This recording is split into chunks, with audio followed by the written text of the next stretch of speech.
대만 타이베이 외곽. 12월 중순의 어느 비 오는 밤, 빗방울은 마치 채찍처럼 거리에, 그리고 지붕 위로 세차게 내리쳤다. 그 빗물은 황홀히 깜빡이는 거리의 불빛마저 흐릿하게 만들었다. 비가 억수같이 쏟아지는 가운데 한 소년이 있었다. 10살쯤 되어 보이는 그 소년은 마른 몸에 너덜너덜한 옷을 입고 큰 고택의 울타리 앞에서 몸을 떨고 있었다. 그의 이름은 민. 낡은 가방을 꼭 껴안은 채 지친 눈빛과 두려움으로 가득 차 있었다. 소년은 울타리의 초인종을 눌렀다. 그 소리가 빗속에 울려 퍼졌다.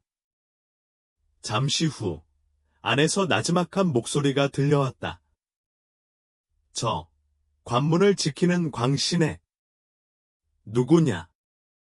이 집은 낯선 사람이 올 곳이 아니다. 가거라. 여기서 괜히 시끄럽게 하지 마라. 경비원이 말했다. 민은 고개를 숙였다. 그가 떨리는 목소리로 말했다. 저기. 비가 너무 많이 와서 잠깐만 대피할 곳이 필요해요. 다른 곳은 없어요. 경비원은 카메라로 그를 살펴보더니 고개를 흔들며 말했다. 안 된다. 이 집은 낯선 사람을 들여보내지 않는다. 다른 곳을 찾아라. 소녀는 그대로 서 있었다. 빗물이 세차게 쏟아져 그를 적셨고 그의 머리카락은 촉촉히 젖어들었다. 옷은 차가운 물에 젖어 몸에 달라붙었다. 민은 눈물을 참으며 그저 작은 소리로 말했다. 저기, 엄마가 없어요? 엄마는 저를 버리고 갔어요. 그 울음소리는 고택의 주인인 김 씨의 귀에 들어갔다. 김 씨는 60대 중반을 넘긴 고풍스러운 머리 모양의 차가운 표정을 지닌 여성으로 따뜻한 차 한 잔을 들고 추위에 떨며 한숨을 쉬고 있었다.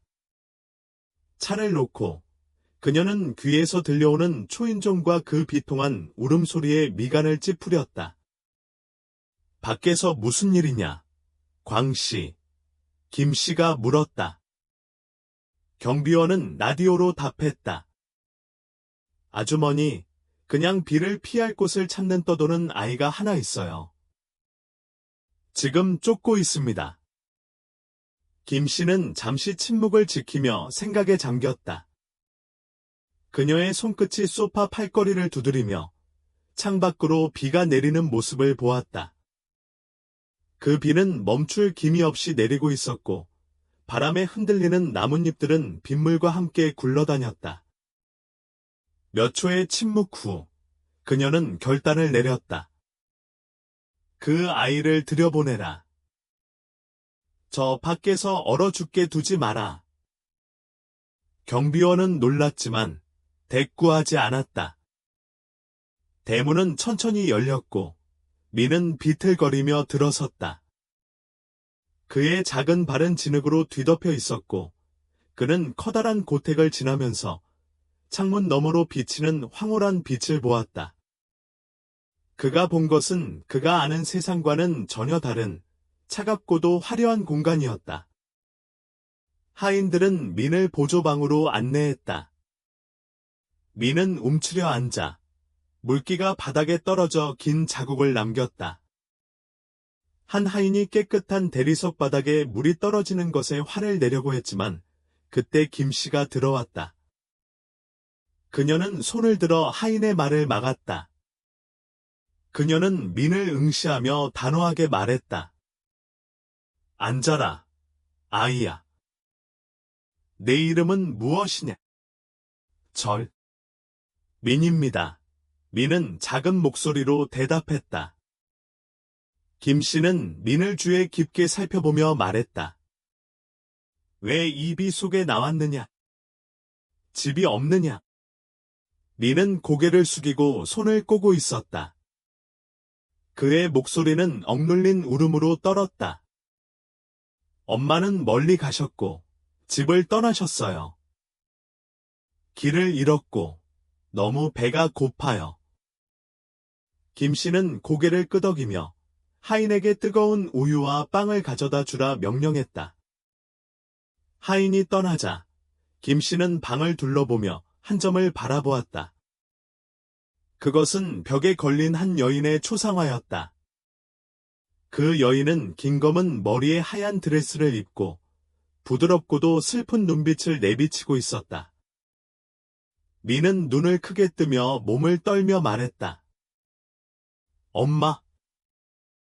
엄마예요. 저 그림 속 여자가 제 엄마예요.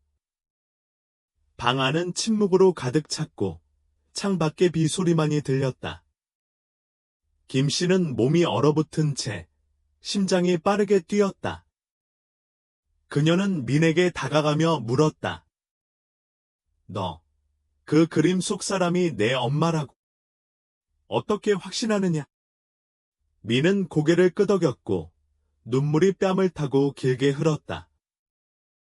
엄마는 예전에 저에게 그 사진을 보여주셨어요. 엄마가 돈을 충분히 벌면 저를 외할머니 댁에 데려다 줄 거라고 하셨어요. 그런데 엄마는 그렇게 떠나시고는 돌아오지 않으셨어요.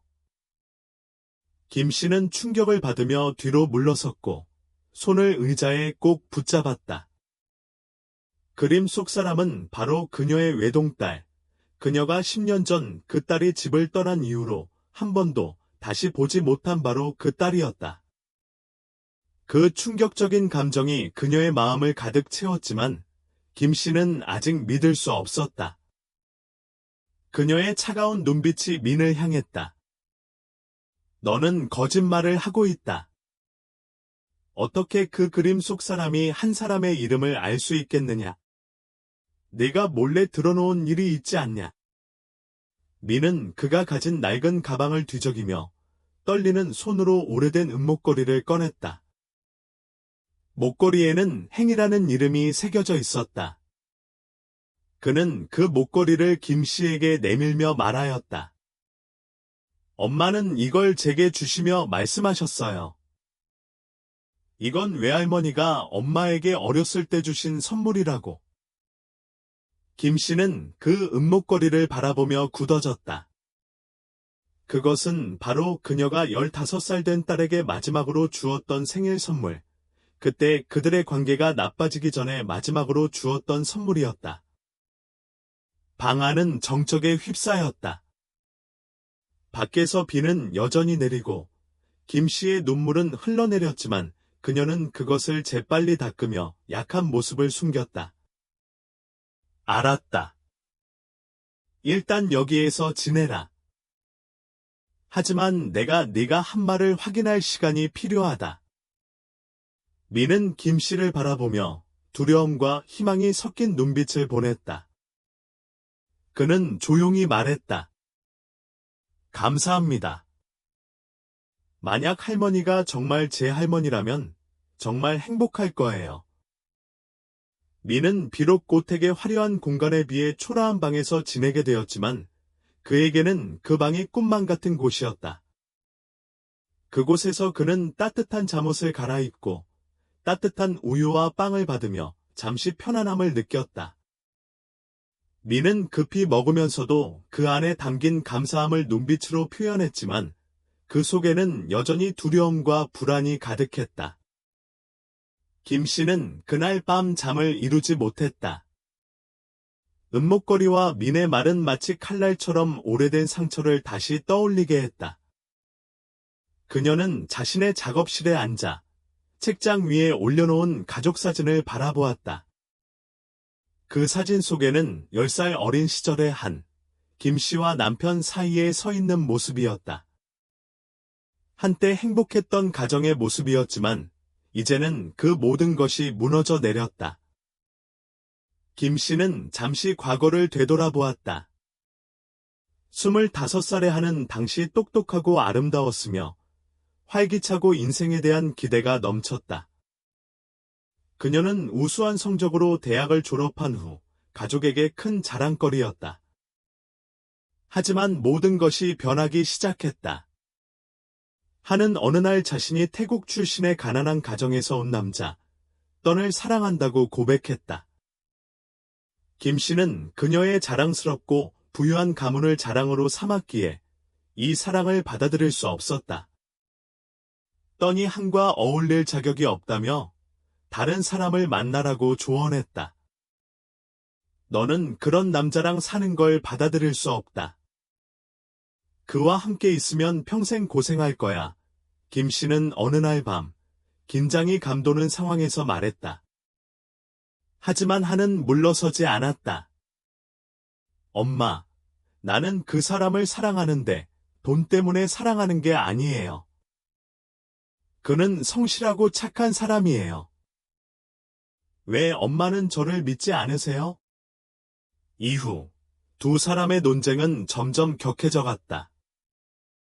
김 씨는 하늘떤과 만나지 않도록 했고 그 남자를 직장에서 쫓아내기까지 했다. 그러나 한은 더욱 결연하게 그의 곁을 지키기로 했다. 어느 날 밤, 격렬한 다툼 후 한은 짐을 싸고 집을 떠나며 편지를 남겼다. 엄마, 나 때문에 속상했을 거예요. 미안하지만 이제는 내가 원하는 대로 살 거예요. 내가 사랑하는 사람과 함께 행복하게 살면서 엄마에게 진심을 보이겠어요. 그 후 10년이 흘렀고 김 씨는 딸로부터 어떤 소식도 듣지 못했다. 처음에는 한이 잠깐 화가 나서 돌아올 줄 알았지만 시간이 지날수록 그 침묵은 더욱 깊어졌다.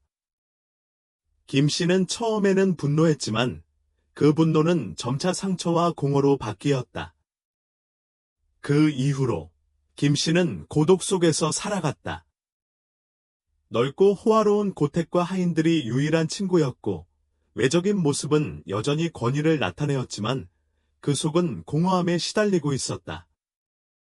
한이 선택을 강요당했을 때 자신이 옳다고 생각했던 그녀는 이제 민의 존재로 인해 그 모든 것이 다시 의문을 품게 되었다. 다음 날 아침, 김 씨는 식탁에 앉아 있었다. 그녀 앞에 놓인 따뜻한 커피는 이미 차가워져 있었다. 민은 조심스럽게 들어와 하인이 준비한 잠옷을 그대로 입고 고개를 숙여 김 씨에게 인사를 했다. 민은 큰 식탁 위에 놓인 빵과 우유, 과일을 훔쳐보았지만 손을 대지 않았다. 여기 앉아라. 김 씨가 차분하지만 권위 있는 목소리로 말했다. 민은 조용히 반대편에 앉았다. 그 순간 김 씨는 민을 한참 들여다보았다. 밝은 눈, 작은 체구에 강한 기운을 지닌 그 소년, 거칠어진 손바닥에서 고단한 삶의 흔적이 느껴졌다. 김 씨의 마음속에서 한순간 놀라움이 일었다. 민은 한과 닮았다. 특히 그 눈빛은 강인하면서도 깊이를 간직한 마치 한의 눈빛처럼. 너는 내 엄마가 한이라고 했지. 그렇다면 여기 오기 전에 어디서 살았냐? 민은 조용히 대답했다. 저는 엄마랑 함께 시장 근처에 있는 고시원에서 살았어요. 엄마는 여러 일을 하셨어요. 때로는 옷을 만들기도 하고, 때로는 국수집에서 설거지 일을 하셨어요. 김 씨는 미간을 찌푸리며 물었다. 그럼 왜 엄마는 떠났고, 너는 어떻게 여기까지 오게 된 거냐? 민은 깊게 숨을 쉬며 떨리는 목소리로 답했다. 엄마는 빚을 갚으러 가야 한다고 하셨어요. 만약 돌아오지 않으면 외할머니를 찾아가라고 하셨어요. 외할머니는 부자시고 큰 집에 사시는데 저는 그 집이 어디 있는지 몰랐어요. 그래서 많은 사람에게 물어봤고 결국 여기까지 온 거예요. 민의 말은 김 씨의 가슴을 찌르는 듯 했다. 그녀가 어딘가에서 잘 지내고 있을 것이라 생각했던 그 딸은 고된 일을 하며 빚에 시달리고 있었다. 그러나 김 씨는 여전히 의심스러웠다. 너는 한의 아들이 맞다는 걸 증명할 방법이 있느냐? 그 은목걸이 외에 다른 것이 없느냐? 미는 고개를 숙이고 움켜잡은 옷자락을 잡고서 오래된 사진 한 장을 꺼냈다. 그 사진은 한이 20대 초반, 큰 나무 앞에서 찍은 사진이었다.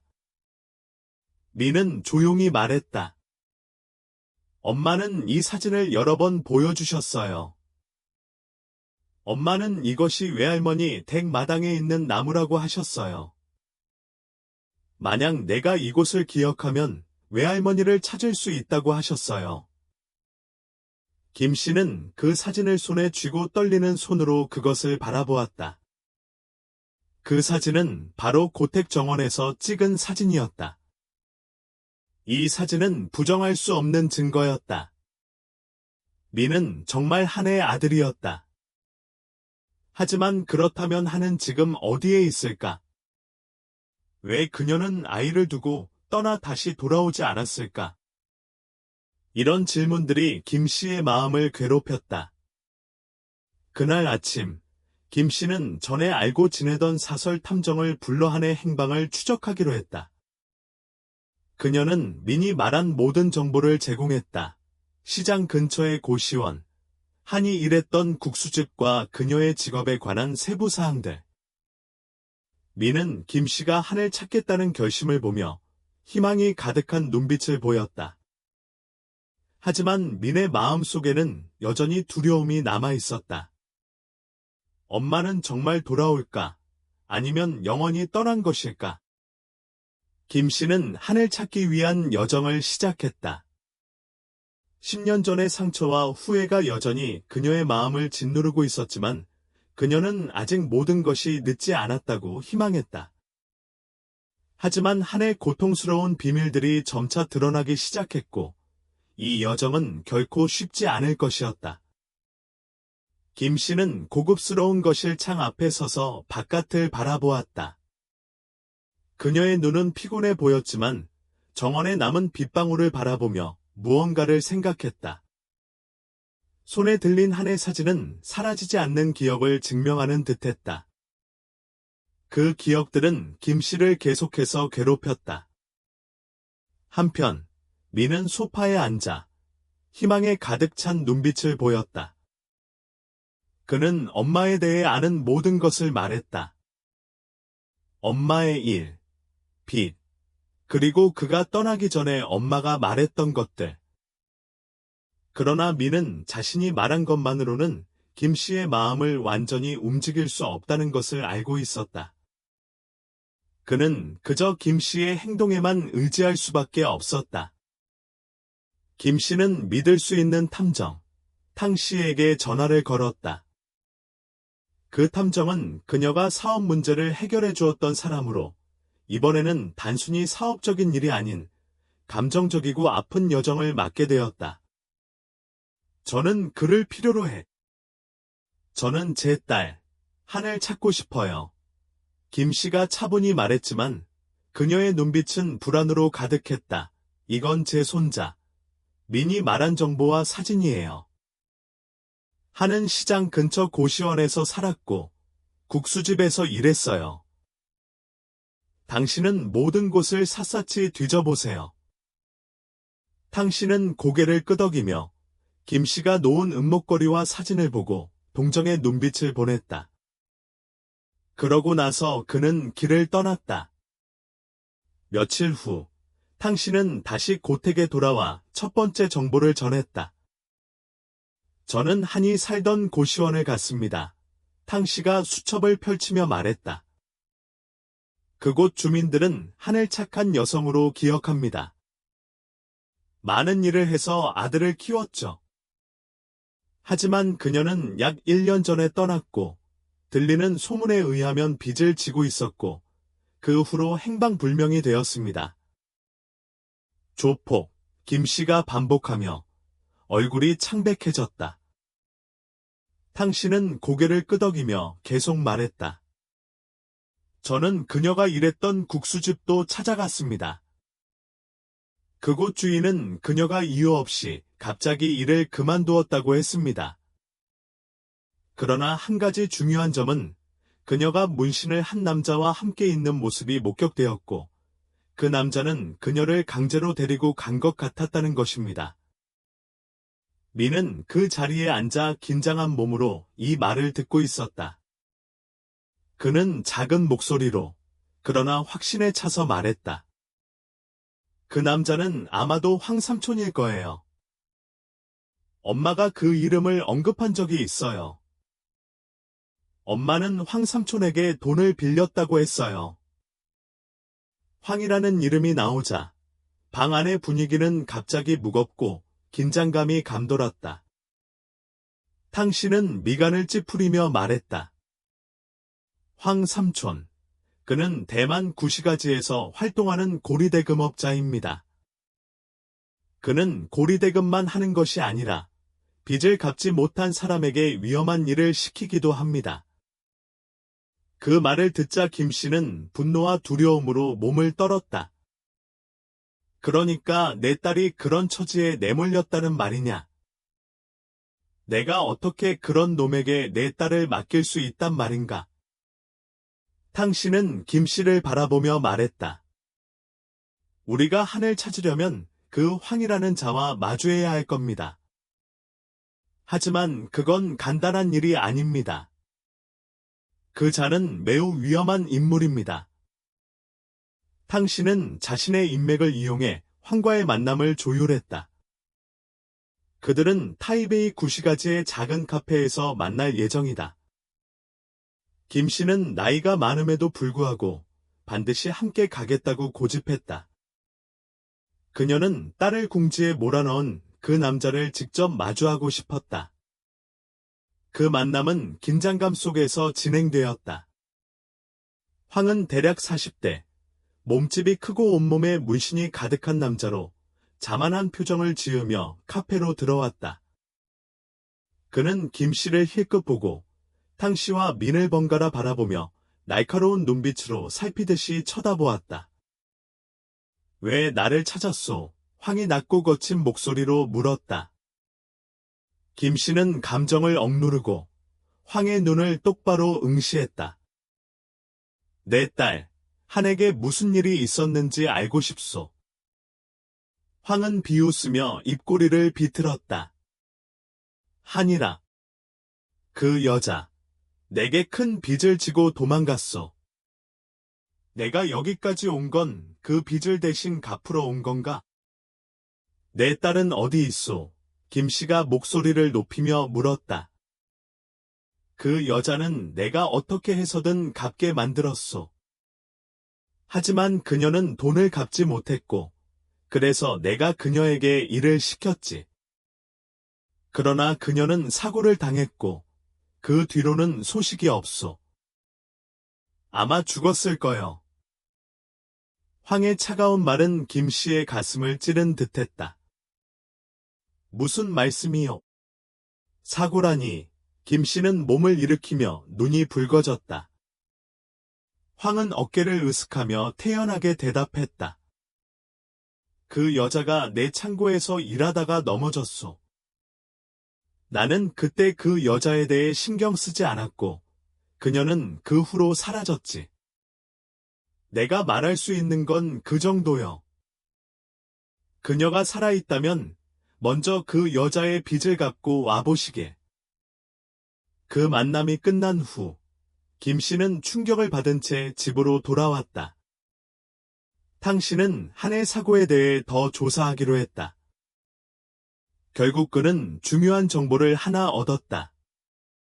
한이 사고 후에 한 병원에 이송되었으나 그녀가 살아있는지 아닌지는 확실치 않다는 것이다. 김 씨는 말했다.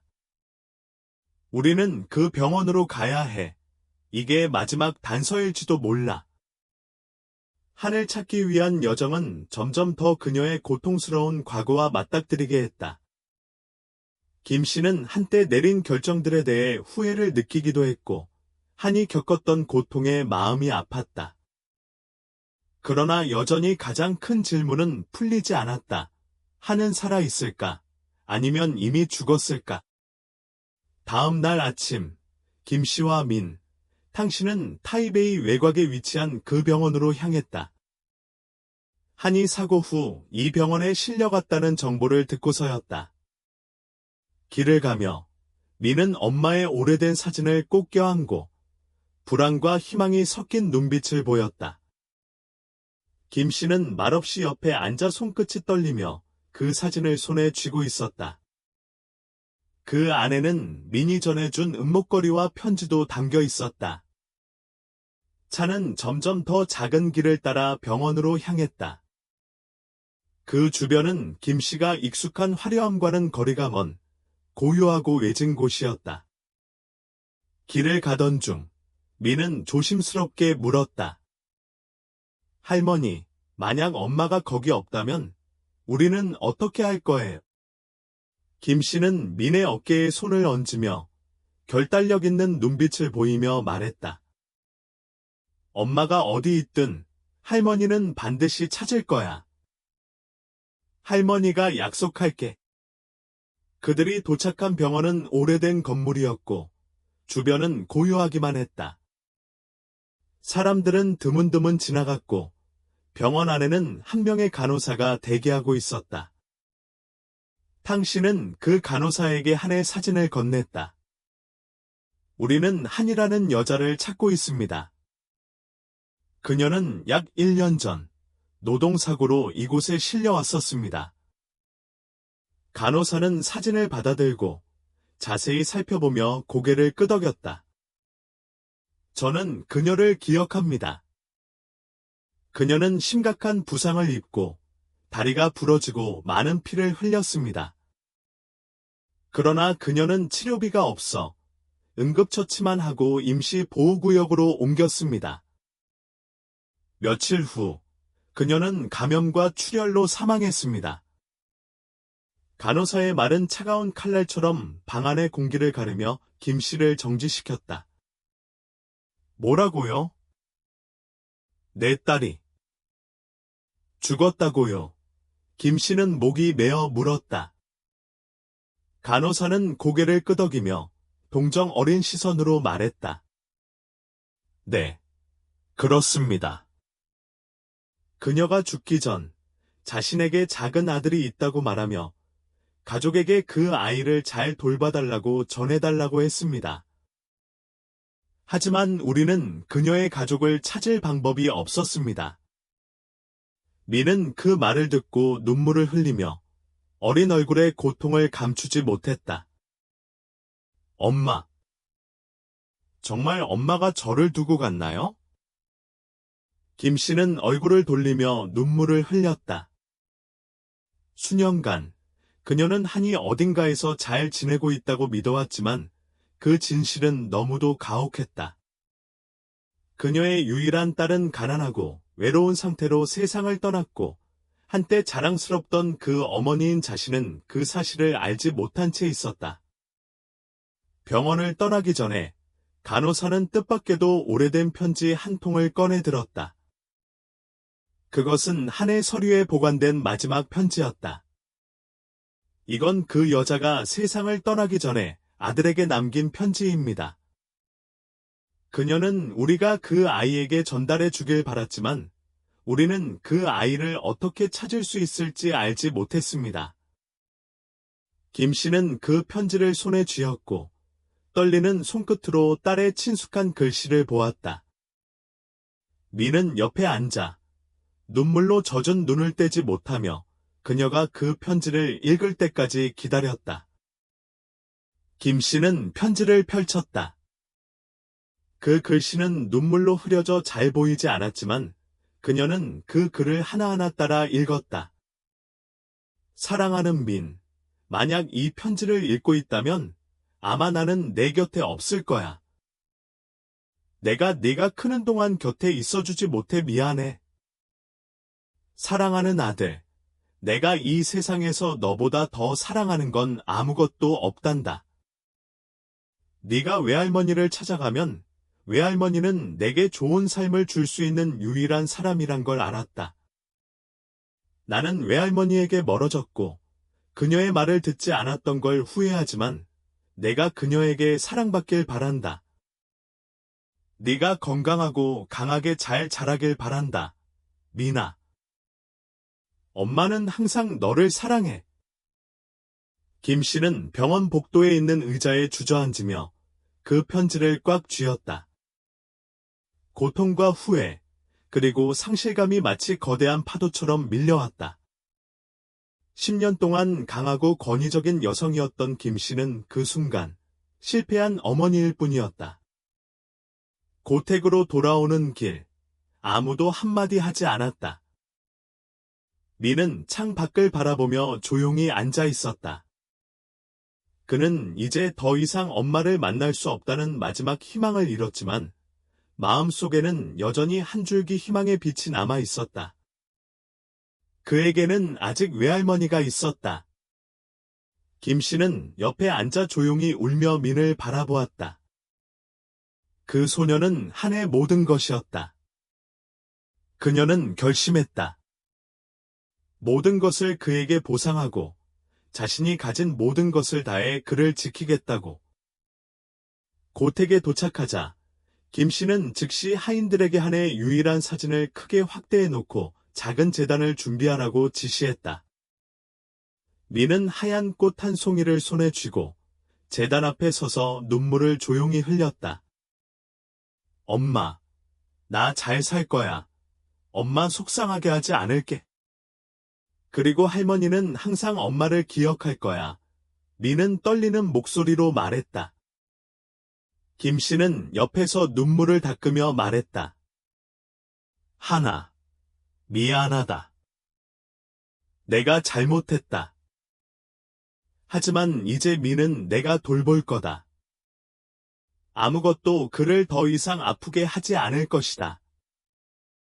김씨와 민이 과거와 마주하고 있던 그 순간, 새로운 장이 열리고 있었다.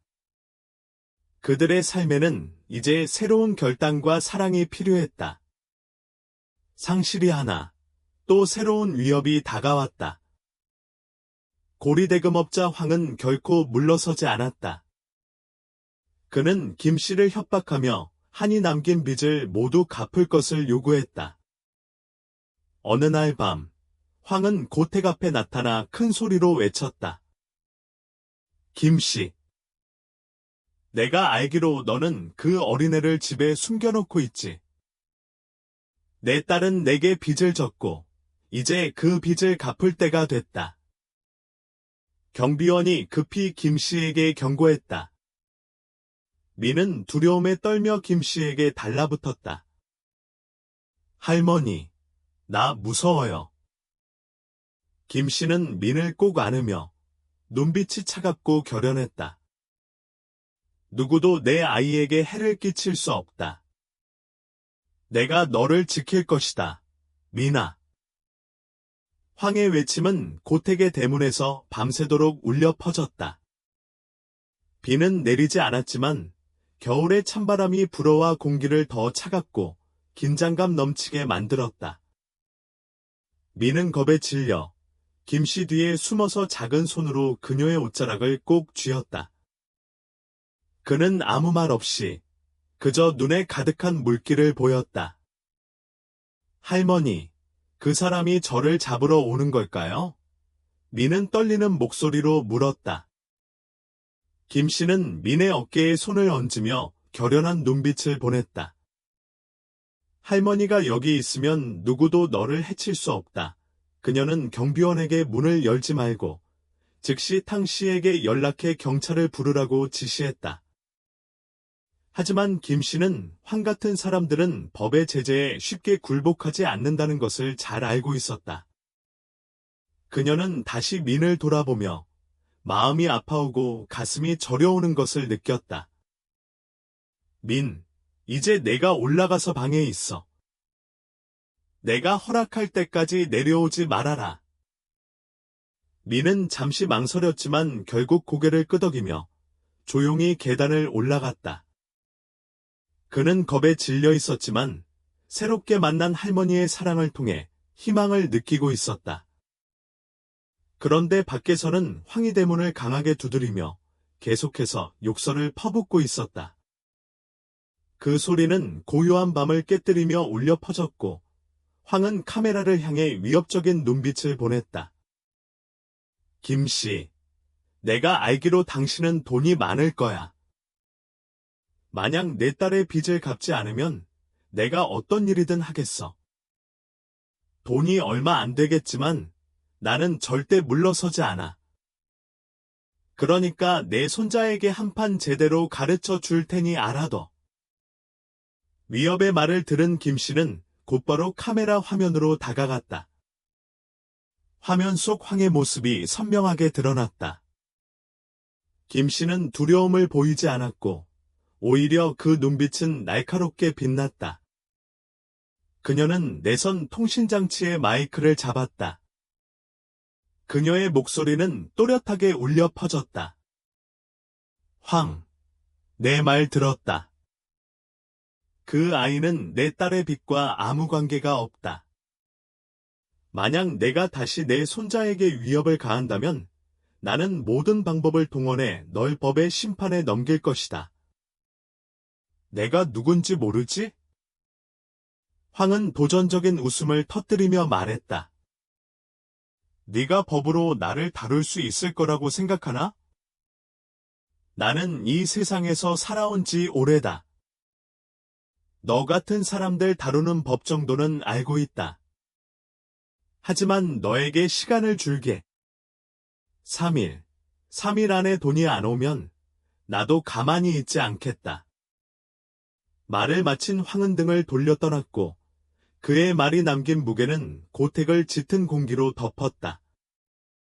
황이 떠난 후 탕씨는 김씨와 함께 계획을 세우기 위해 고택으로 왔다. 고요한 사무실에서 김씨는 탕씨와 마주 앉아 있었다. 그녀의 얼굴은 결단력 있게 굳어 있었지만 그 이면에는 피곤함이 묻어났다. 그녀는 분명히 알고 있었다. 이제는 황과 마주할 준비가 되어 있어도 그가 결코 쉬운 상대가 아니라는 것을. 어떻게 처리할 생각이십니까? 탕씨가 걱정스러운 눈빛으로 물었다. 김씨는 잠시 생각한 뒤 말했다.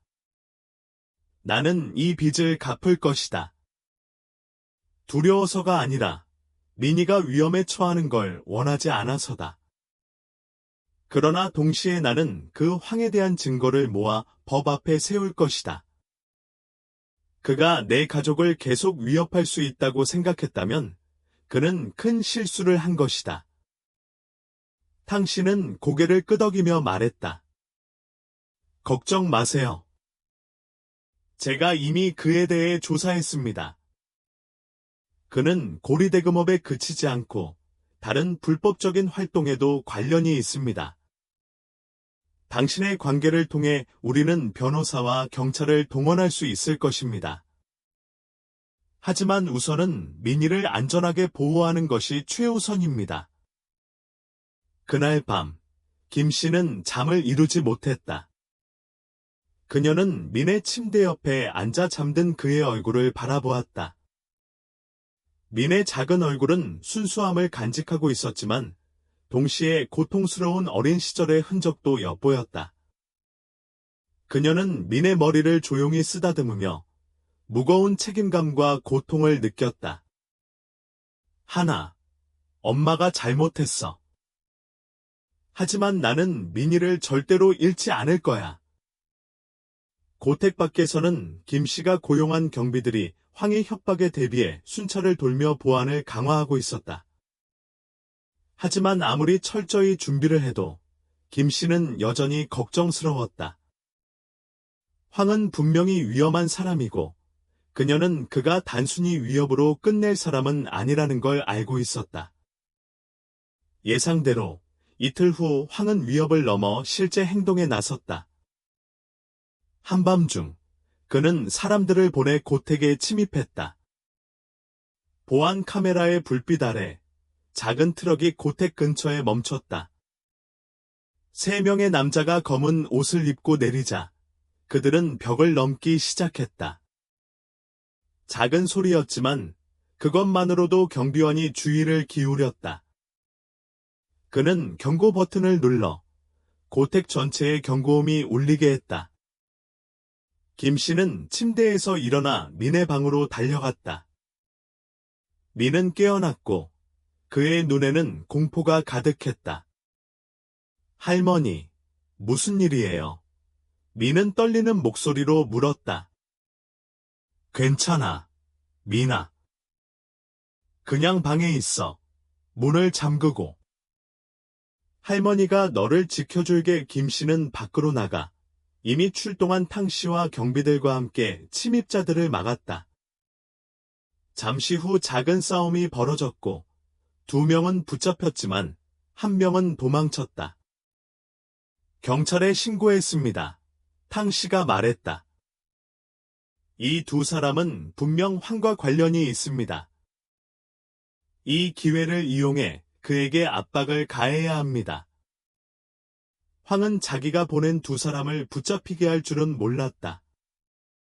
다음 날 아침, 김 씨는 자신의 변호사에게 가서 황의 불법 행위에 대해 고소할 서류를 준비했다. 동시에 그녀는 경찰의 수사를 빠르게 진행할 수 있도록 자신의 관계를 동원했다. 그날 밤, 황은 김 씨로부터 전화를 받았다. 김 씨의 목소리는 차분하지만 날카로웠다. 황, 나는 당신에 대한 고소장을 보냈다. 경찰이 곧 당신을 찾을 것이다. 만약 당신이 똑똑하다면 자수하고 내 손자에게 손대지 마라. 황은 비웃으며 대답했다. 이 늙은 여자가 날 두려워한다고 생각했나? 나는 당신이 겪어본 적 없는 세상에서 살아왔단 말이다. 하지만 이번에는 황이 김 씨의 결단력을 과소평가한 것이다. 그 후 며칠 동안 경찰은 황이 거래하던 몇 군데를 급습했다. 수집된 증거는 그를 구속할 충분한 근거가 되었고 황은 체포되었다. 황이 잡히고 나자 김 씨의 고택안은 점차 평화로운 분위기가 되었다. 민은 더 이상 납치에 대한 두려움에 시달리지 않았고 그동안 차가운 고택에는 오랜만에 아이들의 웃음소리가 울려 퍼졌다. 하지만 모든 것이 완전히 정상으로 돌아온 것은 아니었다. 민은 여전히 어머니를 잃은 아픔을 완전히 극복하지 못했다. 그는 매일 아침 어머니의 사진 앞에 조용히 앉아 지난날의 기억을 되새기며 김 씨가 올려놓은 흰 꽃을 정리했다. 김 씨는 여전히 권위 있는 모습이었지만 민을 바라볼 때마다 눈빛은 한층 부드러워졌다. 어느 날 아침, 김 씨는 민의 방으로 들어갔다. 민은 어머니의 사진을 집중해서 바라보고 있었다. 민은 조용히 물었다. 할머니, 왜 엄마는 그렇게 고생하셨나요? 왜 엄마는 할머니 댁에 오지 않으셨을까요? 그곳이 훨씬 더 나았을 텐데요. 민의 질문에 김 씨는 잠시 말을 잇지 못했다. 그녀는 민 옆에 앉아 한참 동안 멍하니 바라보았다. 잠시 후, 김 씨는 조용히 말했다. 내 엄마는 강한 사람이었단다, 민아. 엄마는 자신의 길을 선택했어. 비록 그 길이 너무 힘들었지만. 하지만 할머니도 알아. 내 엄마가 돌아오지 않은 이유는 그 부분에서 할머니의 잘못이 있었기 때문이야. 할머니는 엄마의 선택을 믿지 않았어. 엄마에게 기회를 주었더라면 모든 게 달라졌을지도 몰라. 민은 할머니를 바라보며 반짝이는 눈빛을 보였다. 그는 할머니의 손 위에 조심스럽게 손을 올리며 속삭였다. 하지만 지금은 아직 할머니가 있잖아요. 저는 약속할게요. 잘하고 할머니께 더 이상 슬프게 하지 않겠어요. 민의 말에 김 씨는 가슴이 뭉클해졌다. 그녀의 얼굴에는 오래된 세월의 흔적이 보였지만 그 눈에서 떨어진 눈물이 흐르고 있었다. 그 순간 김 씨는 민이 단순히 한과의 유일한 연결고리가 아니라 그녀가 지나온 모든 아픔을 치유할 수 있는 기회임을 깨달았다. 김 씨는 민의 삶을 다시 정리하기 시작했다. 그녀는 민을 타이베이의 유명한 사립학교에 입학시키기로 결심했다. 그녀에게 민이 좋은 환경에서 교육을 받는 것은 단지 필요한 일이었을 뿐만 아니라 그동안 민이 겪은 모든 고난을 보상할 수 있는 방법이기도 했다. 하지만 민은 새로운 환경에 쉽게 적응하지 못했다. 그곳의 학생들은 대부분 부유한 가정에서 자란 아이들이었고 민을 호기심과 때로는 경멸의 눈빛으로 바라보았다. 몇몇 학생들은 민에게 모진 질문을 던지기도 했다. 넌 누구길래 여기서 공부하냐? 듣자 하니 넌 예전에 가난한 동네에서 살았다고 하던데. 그 말들이 민에게 큰 상처가 되었다. 그는 그 말을 할머니에게 전하지 않으려 했으나 김 씨는 예리한 감각으로 민에게 무언가 다른 점이 있음을 감지했다. 어느 저녁, 식사 중에 김 씨는 조용히 물었다. 민아, 학교에서 어려운 일이 있니? 언제든지 나에게 말해도 된다. 민은 잠시 침묵하다가 결국 진심을 털어놓았다. 학교 친구들이 저를 좋아하지 않아요. 그들은 제가 그들과 다르다고 말해요. 왜냐면 저는 가난한 동네에서 살았었거든요. 김 씨는 민을 바라보며 가슴이 아픈 듯 그를 끌어안았다. 하지만 김 씨는 그를 위로하는 대신 부드럽게 그의 손을 잡고 말했다. 민아, 너는 누구와도 같을 필요 없어. 너는 내 손자이고 나는 너를 자랑스러워해. 만약 누군가가 네가 힘든 시간을 겪었다고 해서 너를 받아들이지 않는다면 그건 그 사람들의 문제지 너의 문제가 아니야. 김 씨의 말은 민에게 큰 용기를 주었고 조금씩 민은 학교에서 친구들과 어울리기 시작했다.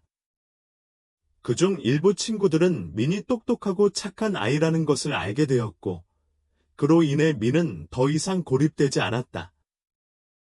김 씨는 그동안 일을 주로 했던 삶에서 벗어나 이제 민에게 더 많은 시간을 할애하기 시작했다. 그녀는 주말마다 민과 함께 고택의 정원을 산책하며 시간을 보냈다. 그 정원은 한때 한과 함께 갖고 왔던 고지였지만 한이 떠난 후로는 방치된 채로 있었다. 어느 날 두 사람이 정원을 산책하고 있을 때 민이 새로 심어진 하얀 꽃밭을 가리키며 물었다. 할머니, 왜 이렇게 많은 하얀 꽃을 심으셨어요? 김 씨는 미소 지으며 부드러운 눈빛으로 대답했다. 옛날에 내 엄마는 하얀 꽃을 정말 좋아했단다. 어렸을 때 엄마는 이 정원을 뛰어다니며 제일 예쁜 꽃을 따서 할머니에게 선물하곤 했어. 지금 나는 하얀 꽃을 심어서 내 엄마를 기억하고 너에게도 엄마가 항상 이곳에 할머니와 내 마음속에 함께 있다는 걸 알려주고 싶단다. 민은 고개를 끄덕이며 작은 미소를 지었다. 그는 이제 엄마가 좋은 기억 속에서 살아있다는 것을 알게 되어 더 평안한 마음을 가질 수 있었다. 김 씨는 한 해의 이야기가 단지 고통과 상실에 그치지 않기를 바랐다. 그녀는 한 희망새로라는 이름의 자선재단을 설립해 대만 전역의 한부모 가정과 가난한 아이들에게 도움을 주기로 결심했다. 민은 할머니와 함께 그 자선재단의 개소식에 참석했다. 재단에서 지원을 받은 한부모 가정들을 보며 민은 마치 엄마가 살아 돌아온 듯한 기분을 느꼈다. 엄마는 분명히 할머니가 자랑스러워하실 거예요. 민은 눈을 반짝이며 말했다. 어느 날 밤, 두 사람이 고택의 현관에 앉아 별이 가득한 하늘을 바라보며 민이 조용히 할머니에게 물었다. 할머니, 엄마는 하늘에서 우리를 보고 계시죠? 김 씨는 미소를 지으며 민의 머리를 부드럽게 쓰다듬었다. 그래, 민아. 엄마는 분명히 미소를 지으며 너가 이렇게 강하고 착하게 자라나는 모습을 보고 있을 거야. 두 사람은 잠시 침묵하며 고요한 밤바람 속에서 하얀 꽃밭에서 나는 부드러운 향기를 맡았다. 그 순간, 김 씨는 그동안 느껴본 적 없는 평온함을 느꼈다. 미는 작은 목소리로 말했다. 할머니, 저는 할머니를 사랑해요. 저는 열심히 공부하고 잘 살아서 엄마도 기쁘게 하고 할머니도 기쁘게 할 거예요. 김 씨는 목이 막혔다. 미나, 너는 할머니의 희망이란다. 봄이 오고 김 씨의 고택정원은 새로운 싹들과 하얀 꽃들이 만발하며 따스한 향기로 가득 찼다. 모든 것이 점차 평화를 되찾는 듯 보였다. 그러나 마치 잠재된 파도처럼 과거에는 아직 해결되지 않은 조각들이 남아 있었다. 어느 한 오후, 김 씨와 민이 거실에서 책을 읽고 있을 때 갑자기 대문 초인종이 울렸다. 경비원이 들어와 말했다. 아주머니, 한 분이 찾아오셨습니다. 그분은 한 씨를 아시고 중요한 얘기가 있다고 하십니다. 김 씨는 미간을 찌푸렸다. 과거의 사람이? 그동안 그렇게 많은 시간이 흐른 뒤에 어떻게 한 씨의 지인이 다시 나타날 수 있지? 궁금함과 불안이 뒤섞여 잠시 망설였지만 결국 그녀는 그를 들여보내기로 결심했다. 그 남자는 거실로 들어왔고 피곤한 얼굴에 깊은 눈빛을 가진 사람이었다. 그의 눈동자에는 슬픔과 후회가 서려 있었다. 그는 자신을 소개했다. 안녕하세요. 저는 푸라고 합니다. 한 씨의 친구였고 그녀에게는 내가 평생 갚을 수 없는 빚이 있습니다. 김 씨는 푸를 바라보며 감정을 억누르려 애썼다. 한 씨를 어떤 상황에서 알게 되었는지 말해보세요. 푸는 이야기를 시작했다. 한 씨는 제가 큰 빚에 시달리던 중 갚을 길이 없어 스스로 목숨을 끊으려 할 때 저를 구해주었습니다. 그녀는 자신이 넉넉하지 않음에도 불구하고 제게 돈을 빌려주었고 저에게 새로 시작할 기회를 주겠다고 말했습니다. 그러나 이후 그녀는 결국 궁지에 몰리게 되었죠. 푸의 말에 김 씨는 더 이상 참을 수 없었다. 눈물이 그녀의 얼굴을 타고 흘러내렸다. 한 씨는 자신뿐만 아니라 다른 사람들을 도와주기 위해서도 모든 고통을 감수했던 것이다. 그 후, 한 씨는 노동사고를 당해 병원에 실려갔다는 소식을 들었습니다. 저는 병원에 갔지만 그녀가 돌아가시기 전에 마지막으로 그녀를 만날 수 없었습니다.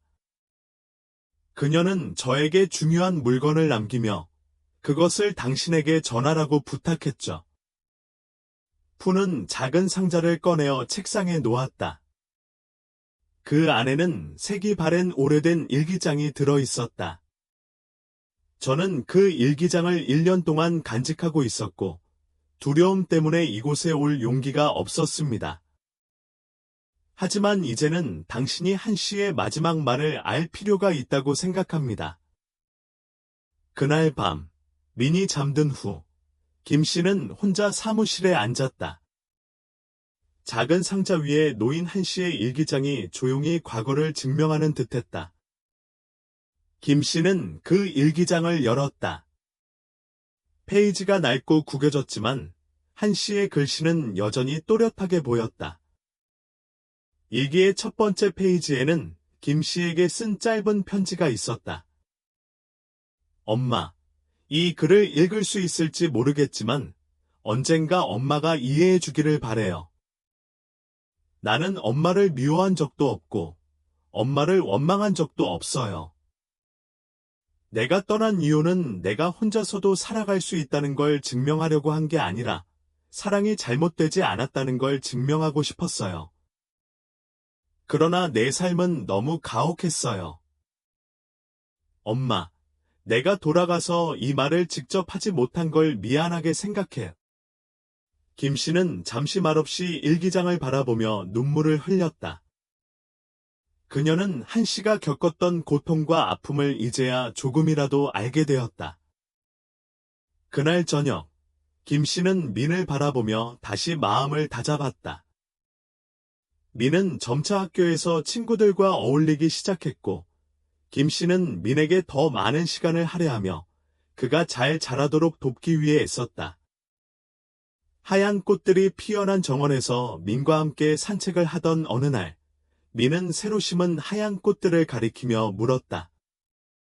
할머니, 왜 이렇게 많은 하얀 꽃을 심으셨어요? 김 씨는 미소를 지으며 대답했다. 예전에 내 엄마는 하얀 꽃을 참 좋아했단다. 어렸을 때, 내 엄마는 이 정원을 뛰어다니며 제일 예쁜 꽃을 따서 할머니에게 선물하곤 했지. 지금 나는 그 꽃들을 심어서 내 엄마를 기억하고 너에게도 엄마가 항상 여기 할머니와 너의 마음속에 함께 있다는 걸 알려주고 싶어. 민은 고개를 끄덕이며 작은 미소를 지었다. 그는 이제 엄마가 좋은 기억 속에 살아있음을 느끼며 평안을 얻었다. 김 씨는 한 씨의 이야기가 단지 고통과 상실에만 그쳐서는 안 된다고 생각했다. 그래서 그녀는 한 희망 세로라는 자선재단을 설립해 한부모 가정과 어려운 아이들에게 도움을 주기로 결심했다. 민은 할머니와 함께 자선재단의 개소식에 참석하며 그곳에서 도움을 받은 한부모 가정들을 보았다. 민은 이제 엄마가 이 세상에서 살아 숨쉬고 있다는 생각이 들었다. 엄마는 분명히 할머니가 자랑스러워하실 거예요. 민은 밝은 눈빛으로 말했다. 어느 날 밤, 두 사람이 고택의 앞마당에서 별을 바라보며 앉아 있을 때, 민은 조용히 물었다. 할머니, 엄마는 하늘에서 우리를 보고 계시죠? 김 씨는 미소 지으며 민의 머리를 부드럽게 쓰다듬었다. 그래, 민아. 엄마는 내가 이렇게 강하고 착하게 자라는 모습을 보고 미소 짓고 있을 거야. 두 사람은 잠시 침묵하며 밤바람이 불어오는 동안 하얀 꽃밭에서 나는 향기를 맡았다. 그 순간, 김 씨는 그동안 느껴본 적 없는 평온함을 가슴 깊이 느꼈다. 민은 작은 목소리로 말했다. 할머니, 저는 할머니를 사랑해요. 저는 열심히 공부하고 잘 살아서 엄마와 할머니가 기뻐하실 수 있게 할 거예요. 김 씨는 목이 메어 말을 잇지 못했다. 민아, 너는 할머니의 희망이란다. 봄이 오고 고택의 정원은 푸르른 새싹과 하얀 꽃들로 가득 차며 달콤한 향기를 퍼뜨렸다.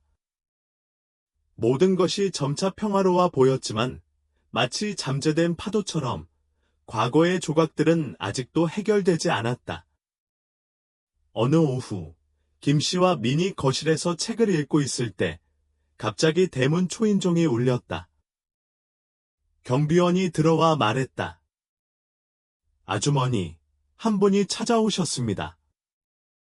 그분은 한 씨를 아시고 중요한 이야기가 있다고 하십니다. 김 씨는 미간을 찌푸리며 생각에 잠겼다. 과거의 사람. 그동안 많은 시간이 흐른 뒤, 한 씨의 지인이 어떻게 나타날 수 있단 말인가, 궁금함과 불안이 뒤섞여 잠시 망설였지만, 곧 결심하고 그를 들여보내기로 했다.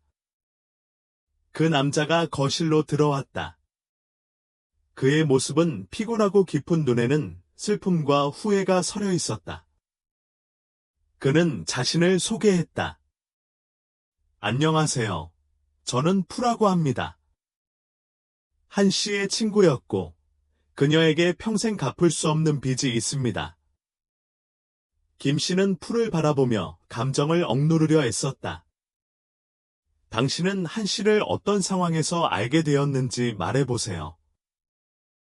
푸는 이야기를 시작했다. 한 씨는 내가 큰 빚에 시달리며 갚을 길이 없어 스스로 생을 마감하려던 그때 나를 구해주었습니다. 그녀는 자신도 여유롭지 않으면서 나를 위해 돈을 빌려주었고 내가 새로 시작할 기회를 가지기를 바란다고 말했습니다. 그러나 그 후 그녀는 결국 궁지에 몰리게 되었지. 푸의 말에 김 씨는 더 이상 참을 수 없었다. 눈물이 그녀의 얼굴을 타고 흘러내렸다. 한 씨는 자신뿐만 아니라 다른 사람들을 위해서도 고통을 감내했다는 사실이 마음을 아프게 했다. 그 후 그녀는 노동사고를 당해 병원에 실려갔다는 소식을 들었습니다. 저는 병원에 갔지만 마지막으로 그녀를 만나지 못한 채 그녀는 세상을 떠났습니다. 그 전, 그녀는 저에게 중요한 물건을 남기며 그 물건을 당신께 전달해 주라고 부탁했죠. 푸는 작은 상자를 꺼내어 책상에 올려놓았다. 그 안에는 색이 바랜 오래된 일기장이 들어 있었다. 저는 그 일기장을 1년 동안 간직하고 있었고, 두려움 때문에 이곳에 올 수 없었습니다. 그러나 이제는 당신께 그 안에 있는 한 씨의 모든 것을 알려드릴 때가 된 것 같아 이렇게 가져왔습니다. 그날 밤, 민이 잠든 후, 김 씨는 혼자 사무실에 앉았다. 작은 상자 위에 놓인 한 씨의 일기장이 조용히 과거를 증명하는 듯했다. 김 씨는 그 일기장을 열었다. 낡고 구겨진 페이지 사이로 한 씨의 글씨는 여전히 또렷하게 보였다. 일기의 첫 번째 페이지에는 김 씨에게 쓴 짧은 편지가 있었다. 엄마, 이 글을 읽을 수 있을지 모르겠지만 언젠가 엄마가 이해해 주기를 바래요. 나는 엄마를 미워하지 않았어요. 내가 떠난 이유는 내 힘으로도 살아갈 수 있다는 것을 증명하고 싶었기 때문이지, 내 사랑이 잘못되었다는 것을 보이려는 게 아니었어요. 하지만 세상은 그만큼 가혹했어요. 엄마, 내가 직접 말할 수 없어서 미안해요. 김 씨는 그 글을 읽으며 잠시 말없이 눈물을 흘렸다. 그녀는 한 씨가 겪었던 고통을 이제야 조금이라도 알게 되었다. 그날 저녁, 김 씨는 민을 바라보며 다시 마음을 다잡았다. 민은 점차 학교에서 친구들과 어울리기 시작했다. 김 씨는 민에게 더 많은 시간을 할애하며 그가 잘 자라도록 도와주기 위해 애썼다. 하얀 꽃들이 피어난 정원에서 민과 함께 산책을 하던 어느 날, 민은 새로 심은 하얀 꽃들을 가리키며 물었다. 할머니, 왜 이렇게 많은 하얀 꽃을 심으셨어요? 김 씨는 미소를 지으며 대답했다. 예전에 내 엄마는 하얀 꽃을 참 좋아했단다. 어렸을 때, 내 엄마는 이 정원을 뛰어다니며 제일 예쁜 꽃을 따서 할머니에게 선물하곤 했지. 지금 나는 그 꽃들을 심어서 내 엄마를 기억하고 너에게도 엄마가 항상 여기 할머니와 너의 마음속에 함께 있다는 걸 알려주고 싶어. 민은 고개를 끄덕이며 작은 미소를 지었다. 그는 이제 엄마가 좋은 기억 속에 살아있음을 느끼며 평안을 얻었다. 김 씨는 한 씨의 이야기가 단지 고통과 상실에만 그쳐서는 안 된다고 생각했다. 그래서 그녀는 한희망 세로라는 자선재단을 설립해 한부모 가정과 어려운 아이들에게 도움을 주기로 결심했다. 민은 할머니와 함께 자선재단의 개소식에 참석하며 그곳에서 도움을 받은 한부모 가정들을 보았다. 민은 이제 엄마가 이 세상에서 살아 숨쉬고 있다는 생각이 들었다. 엄마는 분명히 할머니가 자랑스러워하실 거예요. 민은 밝은 눈빛으로 말했다. 어느 날 밤, 두 사람이 고택의 앞마당에서 별을 바라보며 앉아 있을 때, 민은 조용히 물었다.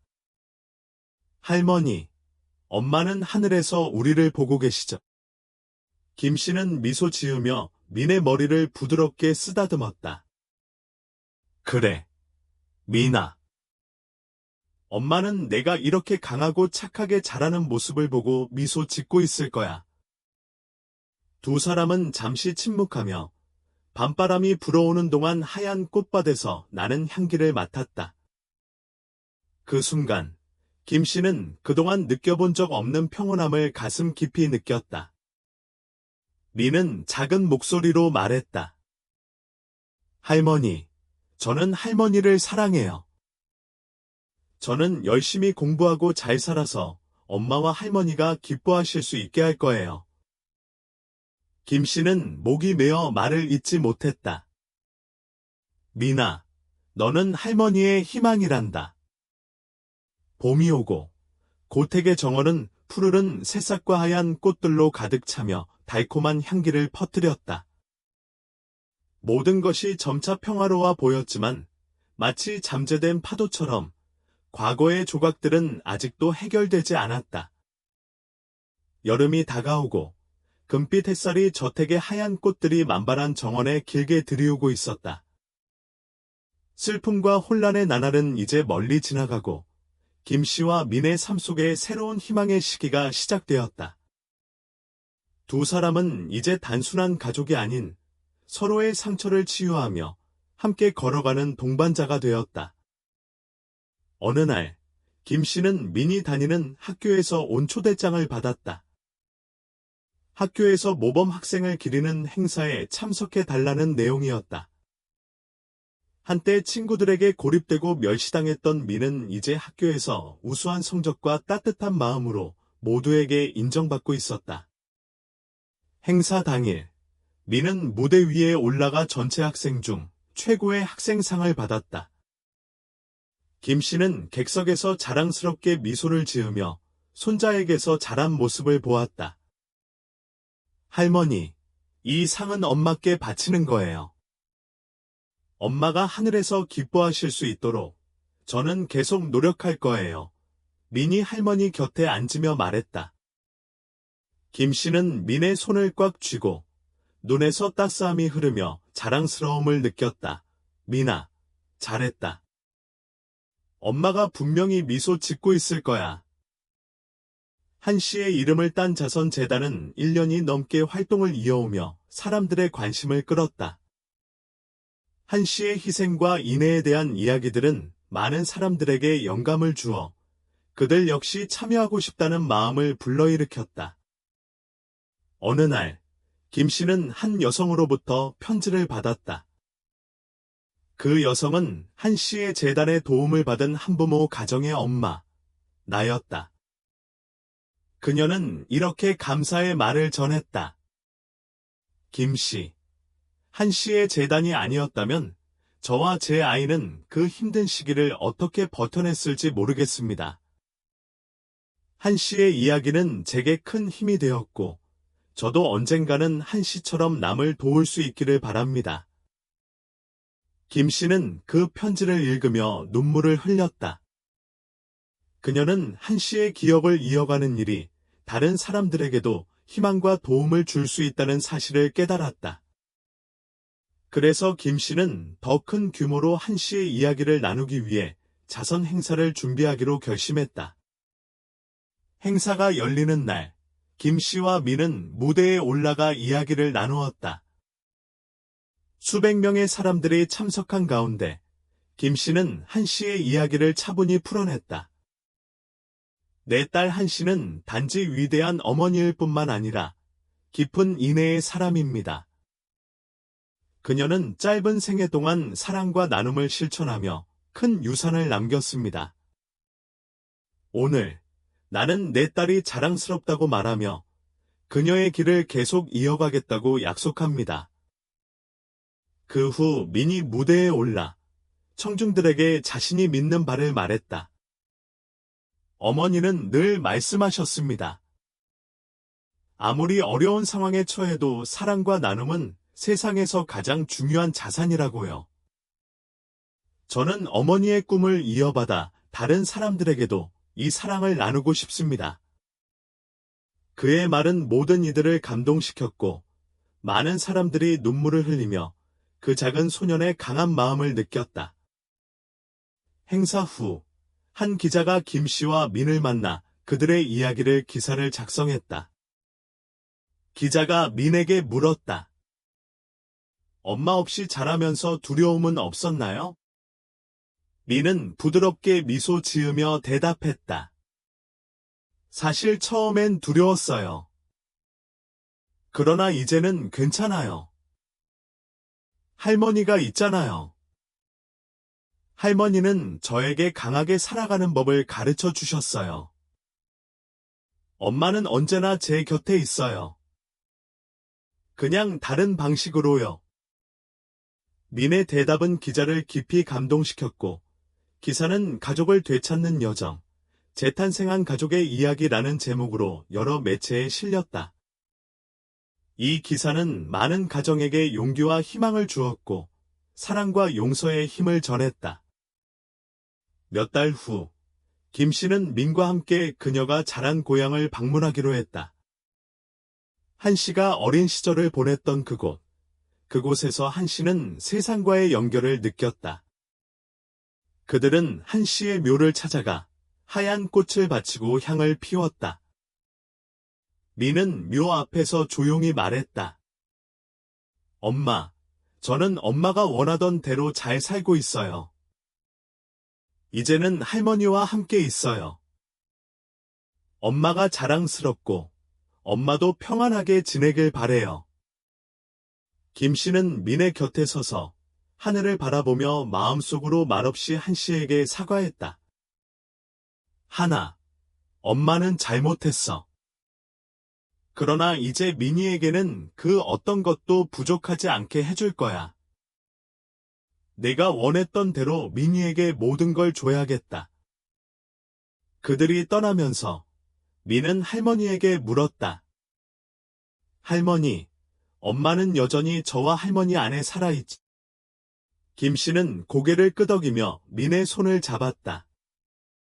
그래, 민아. 엄마는 우리에게 길을 비춰주는 빛이야. 우리는 그녀가 갔던 길을 함께 걸어가야 해. 세월이 흐르고 민은 점점 성장하여 강하고 따뜻한 마음을 가진 청년이 되었다. 그는 할머니의 재단을 이어 바다 많은 가정을 돕고 한 씨의 유산을 더욱 크게 키워갔다. 김 씨는 이제 나이가 들었지만 민을 볼 때마다 자랑스러움과 행복이 가득 차올랐다. 너는 할머니와 엄마의 모든 희망이야. 잘 살아. 민, 사랑과 나눔을 절대 잃지 말고. 민은 할머니의 말을 마음에 새기며 그 사랑에 보답하는 삶을 살았다. 이 이야기는 단순히 상실과 회복의 이야기가 아닌 가족 간의 사랑과 용서, 그리고 인애의 진정한 힘을 보여주는 이야기였다. 한 씨는 떠났지만 그녀의 사랑은 여전히 그녀가 사랑한 사람들 속에 살아 숨쉬고 있었다.